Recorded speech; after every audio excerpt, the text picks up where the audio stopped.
नमस्कार। आज की इस वीडियो में देखेंगे कि 3 फेज 4 तार प्रणाली में फेज, न्यूट्रल और अर्थ की पहचान कैसे की जाती है। इसके अलावा देखेंगे कि फेज सीक्वेंस मीटर के द्वारा कैसे फेज सीक्वेंस ज्ञात करते हैं और फेज सीक्वेंस मीटर को किस तरह से सप्लाई के साथ में कनेक्ट करते हैं। तो आइए चलते हैं वर्कशॉप की ओर। यहाँ एक ICTP मेन स्विच में 3 फेज की सप्लाई कनेक्ट की गई है, जिसमें 3 फेज न्यूट्रल और अर्थ वायर संयोजित हैं। ध्यान रखें, 3 फेज प्रणाली में 2 अर्थ वायर जोड़े जाते हैं। ऐसा क्यों किया जाता है, यह मैं आपको अगली वीडियो में बताऊंगा। यह अर्थ टर्मिनल है जिसमें प्रायः अर्थ वायर संयोजित की जाती है, और यह न्यूट्रल टर्मिनल है जिसमें न्यूट्रल वायर जोड़ी जाती है। इसके अलावा आप देखेंगे कि यहाँ पर 3 फेज की सप्लाई है और इसमें इस समय सप्लाई कनेक्ट कर रखी है, आप इसमें देख रहे होंगे। अब मैं पहले आपको अर्थ और फेज की तारों को एक एक करके टेस्ट करके दिखाऊंगा। इसके लिए मैंने 2 टेस्टिंग लैंप को सीरीज में जोड़ा है। इसका एक सिरा मैंने अर्थ टर्मिनल पर लगाया और दूसरे सिरे को मैं एक एक कर तीनों फेसों पर लगा रहा हूँ।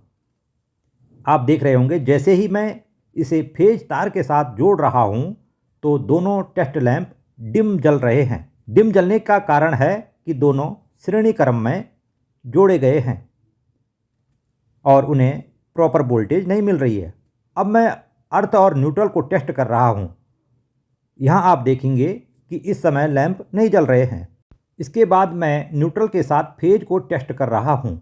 यहाँ आप देखेंगे कि इसमें भी दोनों टेस्ट लैंप डिम जल रहे हैं। डिम जलने का यही कारण है कि इन्हें प्रॉपर वोल्टेज नहीं मिल रही है, पूरी वोल्टेज इन्हें नहीं मिल रही है, इसलिए दोनों टेस्ट लैंप डिम जल रहे हैं। एक बार फिर मैंने यहाँ पर अर्थ के साथ में इसे टेस्ट किया। अब देखते हैं कि face to face test lamp जोड़ने पर क्या होता है। तो ये देखें, इस तरह से मैंने 2 फेसों के मध्य टेस्ट लैंप को संयोजित किया, तो इस बार दोनों टेस्ट लैंप पूरी रोशनी दे रहे हैं।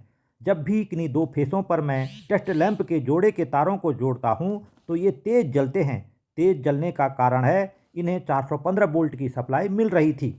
अब मैं फेज सीक्वेंस मीटर से तीनों फेसों का सही फेज अनुक्रम या सीक्वेंस ज्ञात करने की विधि समझा रहा हूं। यह एक फेज सीक्वेंस मीटर है।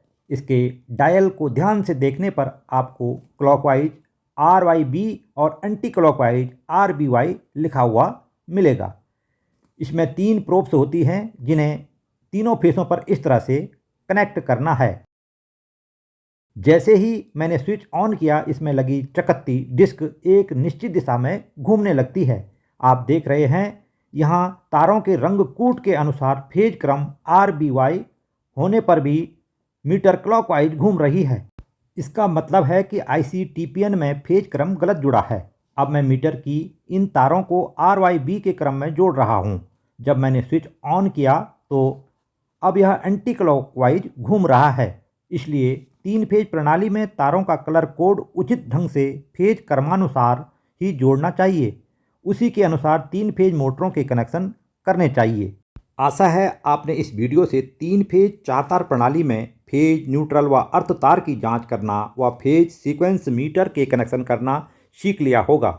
इस तरह की और वीडियो देखने के लिए चैनल को लाइक, शेयर व सब्सक्राइब करना न भूलें। धन्यवाद।